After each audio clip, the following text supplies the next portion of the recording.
The roar of the crowd, the clash of titans in the ring, and the gripping tale of the Von Erich's family rise to wrestling fame. But hold on a minute. How accurate is the movie The Iron Claw in telling their story? Did you know that the Von Erich family was not only consumed by triumphs, but also plagued by tragedies? How much of the Von Erich family's saga is fact, and how much is just Hollywood flair? Now, curses might sound like something straight out of a spooky story, but in the case of the Von Erich family, it's a real-life thing. In the movie The Iron Claw, they touch on this idea quite a bit, hinting that the family was cursed with misfortune. Before Fritz von Eric ever stepped foot into the wrestling ring, tragedy had already struck the family. Imagine this. Before Fritz was even a father, he experienced the heartbreak of losing an infant son. That's tough, right? It's like a dark cloud hanging over the family right from the start. So where does this curse idea come from? Well, it's rooted in the series of unfortunate events that seem to follow the Von Erich family. People would talk, saying things like, "Oh, that Von Erich family, they're cursed." It's like they couldn't catch a break. In the movie, they focus on how Fritz tried to protect his family from this supposed curse. He thought wrestling was the answer. But no matter how tough or strong they were, tragedy seemed to find them. So while curses might sound like something out of a fairy tale, for the Von Erich family, it felt all too real. And when you look at the history of the tragedies they faced, it's hard not to wonder if there was something more to it than just bad luck. Which brings us to the names. In the movie The Iron Claw, they really shine a spotlight on Fritz's wrestling persona, and boy, was it controversial. You see, Fritz decided to go with this whole Nazi gimmick for his character. Yeah, you heard that right. He played the role of a Nazi sympathizer in the ring, calling himself Fritz von Eric. Now, that's bound to ruffle some feathers, right? But Fritz had a plan. He figured if he could get the crowd to hate him, he'd be swimming in success. And you know what? It worked. People couldn't stand him, but they couldn't stop watching either. It's like they say, any publicity is good publicity, right? But Fritz eventually had a change of heart and dropped the Nazi act, adopting a more heroic persona. This shift didn't just impact Fritz himself, it had ripple effects on his whole family's legacy. See, the Von Erich name was already pretty well known in wrestling circles, but with Fritz's controversial gimmick, it took on a whole new level of fame, or infamy depending on who you ask.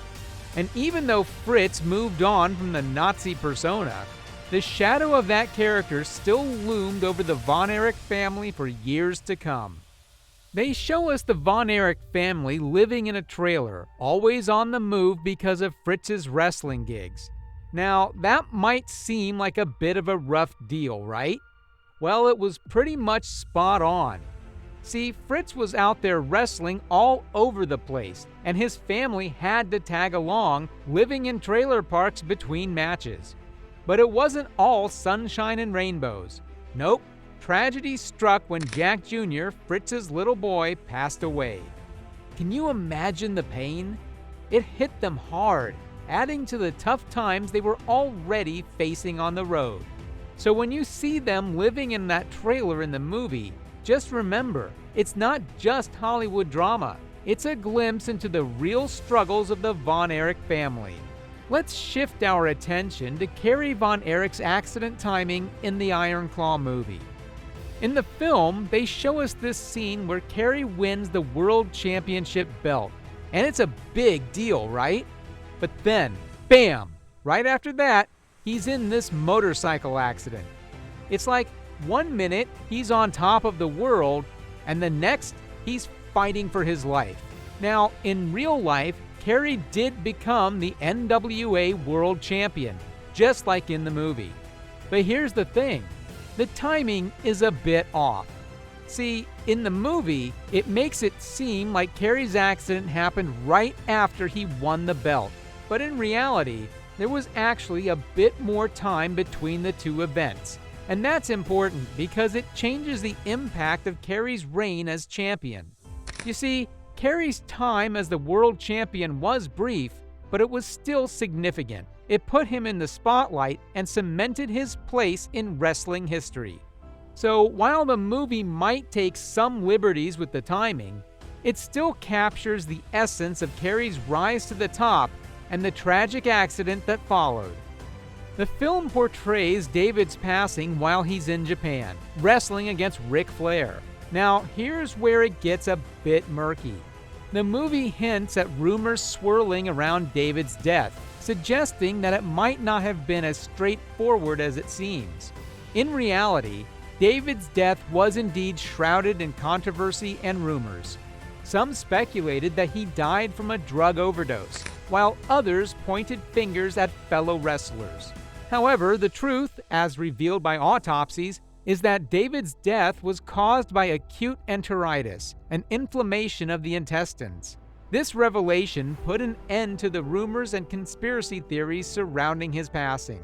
So while the movie might play up the mystery surrounding David's death, the factual information sheds light on the tragic reality of his untimely demise. Not only that, but in the film they show us how Mike's wrestling career took a hit after he suffered a shoulder injury during a tour in Israel. Now, that's tough luck, right?